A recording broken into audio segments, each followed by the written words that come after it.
beberapa hal yang dirasa kita sukar, kita akan sadar bahwa setiap roda kehidupan ini akan terus berputar. Dan ketika kita merasa kehidupan kita selalu diperlancar, kita akan merasa sadar bahwa rezeki yang datang itu tidak akan pernah tertukar. Hai semuanya, kenalin aku Jihan. Selamat datang di Obrolan Ngobrol sama Jihan.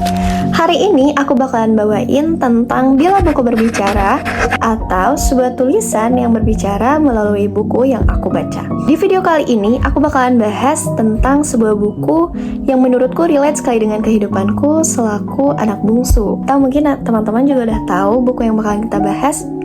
Yap, tentang Untukmu Anak Bungsu, Si Ahli Memendam Luka dari Kahidia Hanin. Menurutku, tulisan-tulisan di dalamnya dan juga quotes-quotes yang terkandung di dalam buku ini adalah relate sekali dengan kehidupan kita selaku anak bungsu. Dan yap, termasuk aku. Pernah nggak sih teman-teman dengar kalau misalnya anak bungsu itu adalah anak yang paling dimanja? Tapi nyatanya anak bungsu ini tumbuh menjadi seseorang yang paling ahli dalam memendam luka. Dan pernah nggak sih teman-teman juga dengar kalau misalnya anak bungsu ini adalah anak yang paling disayang? Tapi nyatanya anak bungsu ini tumbuh dengan segala kebingungan. Orang lain tidak akan pernah benar-benar paham karena orang lain tidak pernah merasakannya sendiri. Dan itulah salah satu hal yang menurut aku bisa aku ambil di dalam buku ini yang relate sama kehidupan kita. Tidak semua apa yang orang lain pikirkan itu betul dengan keadaan yang kita rasakan. Salah satunya adalah anak bungsu ini hidup dengan penuh ketakutan. Salah satunya takut berlomba-lomba dengan usia orang tua.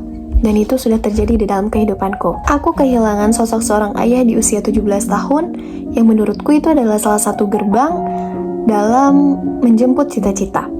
Aku merasa menyesal bahwa di usia 17 tahun itu aku belum pernah ataupun aku belum bisa membuktikan bahwa cita-citaku berhasil tercapai. Tapi ada satu kalimat dan satu quotes yang menurut aku bisa mendorongku dan menjadi suatu motivasi untuk terus meningkatkan kemampuan dan juga keinginan aku untuk terus berjalan. Yaitu adalah, tukarlah penyesalan itu dengan sebuah pembuktian bahwa meskipun sudah terpisah jarak dan raga, kita bisa tetap membahagiakan kedua orang tua dengan memperbanyak doa dan usaha sembari mengumpulkan bekal yang cukup untuk nanti bertemu kembali di surganya. Dan menurut aku, that's relate. Kita itu nggak bisa stuck di satu tempat aja. Kita nggak bisa berhenti gitu aja karena kita bisa kehilangan arah karena ayah. Menurut aku itu adalah salah satu kalimat yang bisa mendorong bahwa kita tidak perlu terlalu fokus untuk mengejar dunia tetapi juga melupakan akhiratnya. Jadi diseimbangkan saja. Dan hal itulah yang menurut aku kembali bangkit untuk bisa membuktikan bahwa aku bisa mencapai cita-citaku dan aku juga harus bisa mengumpulkan bekal agar nanti aku bisa bertemu ayah kembali di surganya. Aku tidak pandai mengutip kutipan dalam sebuah tulisan, tetapi ada satu kalimat yang relate sekali menurut aku, itu tentang anak bungsu yang dimana meskipun kita hidup dalam banyak tuntutan, tetapi kita harus bisa membuktikan bahwa kesuksesan itu tidak lahir dalam satu jalan. Dan menurut aku, that's relate karena kesuksesan itu tidak perlu kita jemput dalam satu jalan. Kerap kali kita menemukan kegagalan ketika kita terus mencoba, dan kegagalan itulah yang akan menjadi pengalaman. Ketika kita terus mencoba dan terus berusaha, maka kita akan menikmati hasilnya. Dan yap, ada satu kalimat lagi yang mengatakan bahwa ketika kita merasa sukar, kita akan merasa sadar bahwa roda kehidupan ini akan terus berputar. Ketika kita merasa terus dipermudah ataupun diperlancar, maka kita akan merasa bahwa suatu hal, rezeki, dan manfaat yang kita dapatkan ini tidak akan pernah tertukar.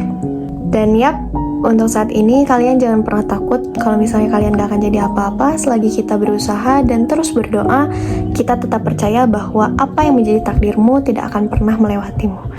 Dan buku ini bisa mengajarkan bahwa apa yang kita lihat belum tentu apa yang kita nilai. Karena bagaimanapun juga, kita tidak bisa menilai seseorang dari bentuknya saja, tetapi juga kita harus bisa menilai seseorang dari bagaimana cara dia hidup. Cukup sekian yang bisa aku bahas tentang Bila Buku Berbicara hari ini. See you next time. Bye-bye.